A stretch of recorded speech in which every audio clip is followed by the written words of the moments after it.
Grannis with Grannis Racing. This is our stick shift Supra. The car is a 3.2 liter built by Brian Roach.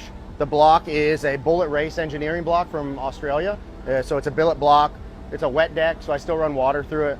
When I first built this car, I did it all so it still could be streetable, but it's kind of grown into a monster to where I don't even really have any desire to do that anymore. But it has turn signals, brake lights, all the stuff that to make it go on the street if I wanted to, put an alternator on it, and I could probably drive it on the street, but it turned into something different now. Head is done by Head Games Motorworks. It's like their full port and polish race head. So it's a stock cast head with everything done to it.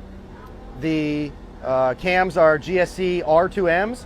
That's the methanol cam, and that's the fuel that I run. So I run Sunoco brand methanol, which is the same as like VPM1. A BC crank, 3.2 crank.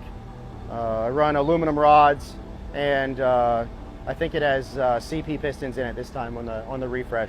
We do about 40 to 50 passes, and then we do a refresh on the motor. So it's relatively reliable for a 3.2 liter that makes 2,300 or 2,400 horsepower. The transmission and driveline setup is my GR1000F face-bladed transmission. It's got a Bonifonte adjustable clutch triple disc. The rear end is the 4-link setup now with basically a 9-inch straight axle setup. The suspension is all Precision Race suspension. They're out of Pennsylvania, right near my chassis guy, which is Precision Chassis in Pottstown, PA. He did all the chassis work, the 4-link work. And then all the tuning work is done by Chris Delgado from ProSpeed. And it's a Motec M150, PDM, all the Motec goodies in there, the dash. And Chris has been with me for probably 6 years. So Chris is like the brains behind making this car really run and be reliable.